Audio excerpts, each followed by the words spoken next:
Charlie Chaplin is one of the most influential filmmakers of all time. He's pretty much one of the first very well-known filmmakers, but you're also probably wondering, Gavin, he made more than 11 movies. Well, I'm counting every movie he made that is 40 minutes or over, discluding Countess of Hong Kong or something like that. I don't know. I couldn't find it online. But yeah, without further ado, let's get into it. Number 11 is A King in New York. Now, this is really the only movie on here that I really just don't like. But without that said, I completely hate this movie. It is nothing that makes Chaplin's other works really good. It is trying to be funny with its dialogue and doesn't realize that Chaplin's funniest films are from visual comedy. None of the jokes in here are funny, and most of the time I couldn't tell if it was trying to be funny in its dialogue because the dialogue isn't funny. I really just don't like this movie overall. It's not fun, and it's just... I can't believe this is even in his filmography because I tried to make sure on HBO Max and I looked it up everywhere just to make sure he actually directed this movie because it feels like none of his other films and not in a good way, really. Not like something like with Tim Burton's Big Eyes where it's a really fantastic film and feels nothing like his work, and that's what makes it so unique. No, it's just a really bad, really poorly made Chaplin movie that I guess doesn't even really feel like a Chaplin movie, and it's just somehow in his filmography. Number 10, A Woman in Paris. Now, unlike The King in New York, which I had a ton to say about, this one I don't have as much. I don't dislike it really, but it's just kind of an okay movie. The relationship our main leads have is decent, I guess. I don't know. There's just not much to say. Moving on. Number 9, Limelight. Unlike A Woman in Paris, I have a lot to say about this movie, but it's a really mixed bag. I will say that our main leads have fantastic dialogue and rapport with one another, but the flashbacks in the first act in the whole movie as a whole, are really awful. They are not funny in any way. What makes Chaplin's humor funny is the fact that this is more physical humor, not him just making random stuff, saying random stuff, and moving around. But the deep and compelling commentary is really great. But as the movie went along, I slowly lost intrigue. It is a very mixed bag, but I guess the good slightly outweighs it. Number 8, Gold Rush. This movie, unlike Limelight, is just decent and not much more. It's an enjoyable Chaplin film with him still using his witty humor that works well. That's all I have to say, really. Number 7, The Circus. This film I also do not have a ton to say about, but I can say a good amount more. I think it has a very great setting that really works very well with the Chaplin movie, but it also just kind of feels like more Chaplin stuff. The only time it feels like it took advantage of its setting is the pole scene, I guess, where he's sitting on the pole, and he's standing on the tightrope, and he has the pole, and that's about it.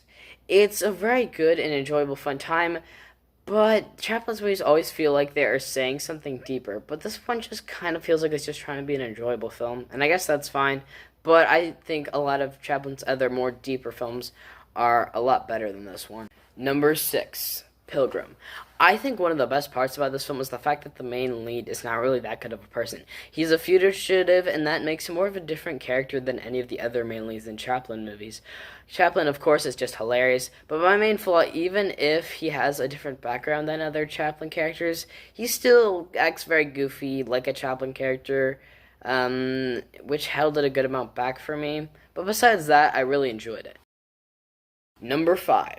Modern Times. I know this is pretty controversial, but don't get me wrong, I really like this movie. It definitely has the deepest commentary in any Chaplin film, and I think the romance is great. It throws all of it at you, and it works. It also is very funny, of course, like every Chaplin film, when it comes to the visual comedy. I don't have many big issues with the movie, except for I found Chaplin's love interest very bland. She has little to no character, and I could care less about her, but I really like this movie.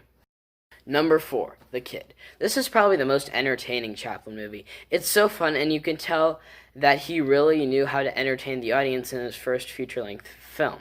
Chaplin gives one of his best performances, and this movie made me laugh out loud the most in probably any of his films I've seen.